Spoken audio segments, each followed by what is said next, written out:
दोस्तों नमस्कार, मैं शिवम चतुर्वेदी स्वागत करता हूं आप सब लोगों का हिंद वॉइस चैनल में।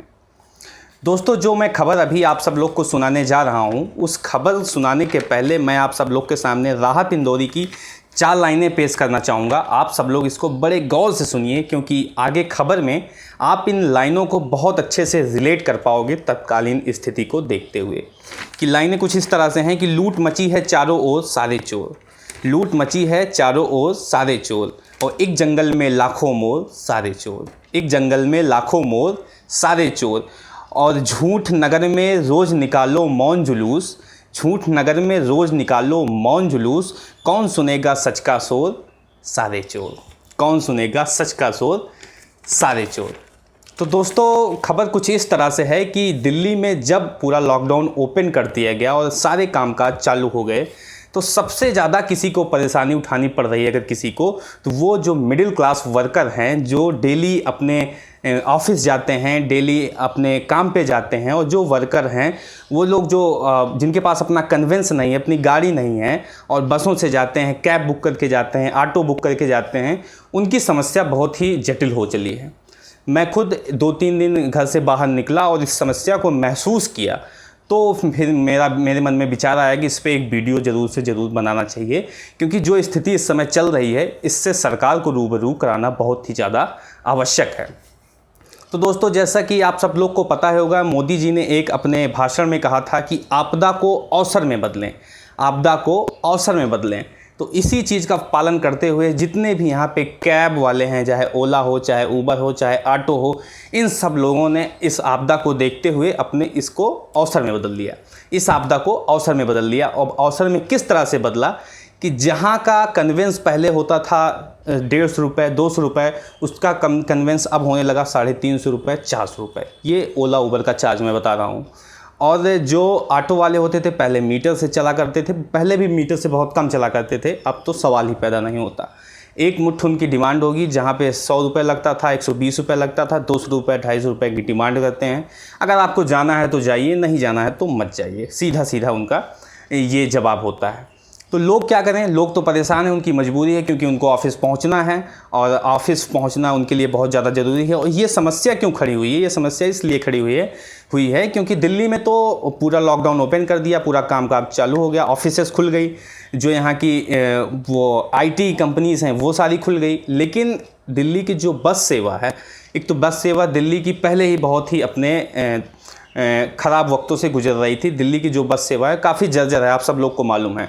उसके बावजूद भी यहाँ पे एक प्रावधान लाया गया कि पूरे बस में 20 लोगों से ज़्यादा नहीं बैठ सकते। तो ये एक सिस्टम बना दिया गया कि बस में 20 लोगों से ज़्यादा बैठ नहीं सकते। तो इस वजह से दिल्ली के जो यहाँ के लोग हैं उनको काफ़ी ज़्यादा परेशानी होना शुरू हो गई, क्योंकि मेट्रो भी बंद चल रही है, बस में 20 लोग से ज़्यादा कोई बैठ नहीं सकता। तो उनकी जो मजबूरी है वो फिर वो कैब वो लोग बुक करके जाएँ या फिर ऑटो से जाएँ, इन सभी चीज़ों के लिए मजबूर हैं। मैंने 3-4 लोगों से बात की जो बस अड्डे पे बस का इंतज़ार कर रहे थे। वो बोले कि आधा घंटा 1-1 घंटा वो लोग बस का इंतज़ार करते हैं। बसें आती हैं, एक लोग को उतारी, एक लोग को बैठाई, चली गई। उसके बाद कई बार तो ये भी होता है कि बस में सीट खाली रहती है, 20 लोग उसमें ऑक्युपाइड नहीं होते हैं, उसके बावजूद भी बसें निकल जाती हैं, बस वाला रोकता नहीं है। ये सारी घटनाएं निकल के सामने आ रही हैं। ऐसा क्यों हो रहा है इसका कुछ अभी तक अता पता नहीं चल पा रहा है, लेकिन जो बस वाले हैं उनको इस चीज़ का ध्यान देना चाहिए। दूसरी चीज़ मैं बता दूँ आपको कि जो बुज़ुर्ग लोग हैं, जो महिलाएं हैं, अब वो क्या बस में कोई यहाँ पे कोई नियम नहीं बनाया कि आप पहले आए तो पहले आप बैठोगे बस पे, फिर उसके बाद कोई और बैठेगा। तो ऐसा कुछ नहीं है। जो यंगस्टर होते हैं जैसे हम लोग हैं, तो क्या हुआ, बस आई, फटाक से दौड़ के बैठ गए, और जैसे जो पहले चढ़ गया तो वो वही उसकी सीट ऑक्युपाइड हो जाएगी। तो जो बुज़ुर्ग लोग हैं, जो महिलाएँ हैं, वो तो ऐसे दौड़ के फटाक से बस पकड़ नहीं पाती हैं, तो उनके लिए और ये समस्या हो गई है।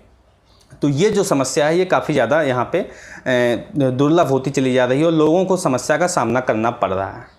तो इसमें सरकार क्या कर सकती है, गवर्नमेंट क्या कर सकती है, मैं इस सब चीज़ों के लिए एक सुझाव देना चाहूँगा दिल्ली गवर्नमेंट के लिए, क्योंकि ये जो पूरा इंटरफेयर इसमें है दिल्ली गवर्नमेंट का है। तो दिल्ली गवर्नमेंट के लिए एक सुझाव है। तो दिल्ली गवर्नमेंट इसमें क्या कर सकती है कि एक एडवाइजरी जारी कर सकती है सारी प्राइवेट कंपनीज़ को, और सारी गवर्नमेंट जितनी संस्थान है उन सबको एक एडवाइजरी जारी कर सकती है कि क्या हो कि उनके जो एम्प्लॉई हैं उनके कन्वेंस का पूरा खर्चा, पूरा ध्यान कंपनी उठाए। ये एक एडवाइजरी जारी की जा सकती है। लेकिन इसमें होगा क्या, इसमें बहुत सिंपल चीज़ें हैं, बहुत आसानी से चीज़ें हो सकती हैं, क्योंकि आप सब लोग को पता होगा कि कंपनियां जो होती हैं वो अपनी, बहुत सारी कंपनियां ऐसा करती हैं कि उनकी एक पर्सनल या फिर प्राइवेट कोई बस होती है जिसको वो लोग बुक किए रहते हैं, और बसें आती हैं सारे एम्प्लॉयज़ को लेकर चली जाती हैं। तो ऐसा कर सकती हैं कि इस समय पे जब देश की स्थिति इस तरह से चल रही है, तो ऐसा कुछ किया जा सकता है कि बसें आएँ, सारे एम्प्लॉयज़ को लेके चली जाएँ। तो इसमें होगा क्या कि बस जो कंपनी है उसके लिए क्या होगा कि जो बसेस होती हैं उनका मंथली चार्ज लगता है 35,000 40,000 रुपये। उनके लिए ज़्यादा से ज़्यादा क्या होगा, एक एम्प्लॉय का खर्च और बढ़ जाएगा, इससे ज़्यादा कुछ नहीं होगा।